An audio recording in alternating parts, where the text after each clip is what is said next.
Hey guys, welcome to Hazard Finance. Today we're going to be talking about reasons why you don't want to be rich. That might seem a little crazy, but watch to the end of the video to find out reasons why you might not want to be rich. Be sure to like, comment, and subscribe if you enjoyed the video. Without further ado, welcome to today's video. There was once a fisherman, and he would go out for a couple hours every evening to go fishing. One day he was out fishing, and when he was coming in, he noticed a businessman on the docks. The businessman said ahoy to the fisher and complimented him on his catches. Out of curiosity, the businessman asked, "How long have you been out there today?" The fisherman replied, "Only a couple hours, just enough to catch these." The businessman looked stunned. He asked, "Well, if you're only out there for a couple hours, why didn't you stay out there longer?" To which the fisherman replied, "Well, this is enough to feed my family for 2, maybe even 3 days. Why would I stay out any longer?" The businessman looked stunned and said, "Well, what do you do outside of fishing?" The fisherman chuckled and said, "Well, I have quite a busy life. I spend some time with my family, take my wife out every night to walk the town, and I play music with my friends. My life is pretty full, I guess." Again, the businessman looked stunned. He said, "Well, why don't you go out every day for an extra few hours, catch more fish, save up to get an extra boat, sell your fish directly to the distributor, catch more fish, buy a few boats, and continue this process to become rich?" He said, "All right, well, if it's that easy, how long would that take?" To where the businessman replied, "Well, if you do it right, maybe 15, possibly even 20 years. The fisherman then walked away and did not say another word to the businessman. Well, you might ask, why is this story important? But it's very educational when you really sit back to think about it. Think about it like this. The fisherman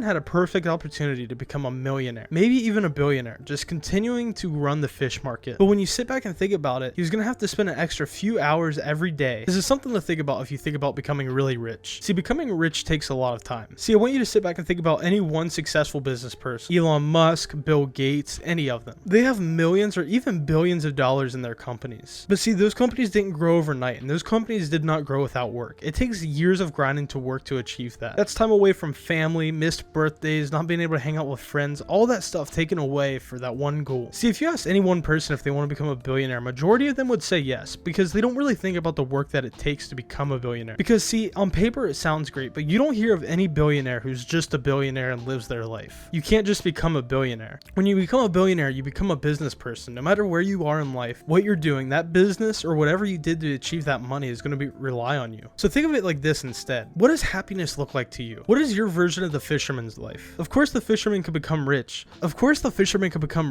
There is zero doubt about that. But to obtain the life that the businessman was presenting, it takes a lot of work. So what is your vision of your best life? Really think about this. If you made $100,000 a year, could you be financially and mentally happy? By no means am I saying you got to stay in the rat race. But seek other options. Really sit back and evaluate what you could do to make your life happy and what is your version of happiness. There is a lot of things unaccounted for about becoming rich. You typically run companies or you pirate a ship. This being said, the company doesn't stop on Christmas. The company doesn't stop on your kid's birthday. The company does not stop. And that is a big complaint from many million and even billionaires, is there is never really a day off. They claim they feel as if there's never actual time to spend with your friends or family. So instead of thinking, I want to be rich or I need more money, sit back and think, how much money do I need to really achieve happiness in my life? Because if you don't and you always think about the questions, I want to be rich or I need more money, you'll never achieve true happiness. One of the best ways to do this is to run some sort of lifestyle business, something that you can build and grow from, but also something that isn't going to take all of your time in life to put into. Think of something that generates good money, enough for you to not have any significant financial stress, but also enough to spend time with your family and really be happy. $1 billion might seem great, but what is it for? And how much will it cost you? Of course, your ideal life and the price of that will be drastically different from everybody's. Some people will be okay with $50,000 a year, while other people's will thrive for $150,000 a year. This is all about what you personally want out of life. Where do you want to live? What kind of car do you want to drive? Ask yourself these questions and do thorough research to determine the amount that your dream life costs. And you might be surprised. You might not need anywhere as near as much as you thought. And when you figure this out, really think, how can I achieve those funds? Next, we're going to talk about how to shape the life you want. One of the most important things in the shaping the life you want is time management and finding a schedule that fits you and the life you want. For example, if you're awake 16 hours a day on average and you work 8 of those, what do the other 8 hours look like? How can you spend those hours driving what you want in your lifestyle? Maybe you read a book to further your education, work on a side hustle, spend time with your family. All those factors should be considered when you look into shaping the life that you want that would make you happy. But with your life shaped and what you want to be happy, think about how you're going to achieve those funds. My personal opinion is take a market and run with it. Maybe you run a print-on-demand t-shirt business that only takes a couple $100s to start up. Maybe you start some sort of drop shipping company. Seek into a source of income that you would be able to tap into and do minimal work, but also allow you to live the life that you want to live. But also by no means am I saying don't don't go start that business or do something crazy to achieve that crazy million or even billions of dollars. All I'm saying is account for what you really want out of life to make you happy. But anyway, that's going to wrap up today's video. Thank you for watching. If you did enjoy, please like, comment, and subscribe if you're new. Comment down below what your favorite point in today's video was. And this has been Financial Hazard, and until next time.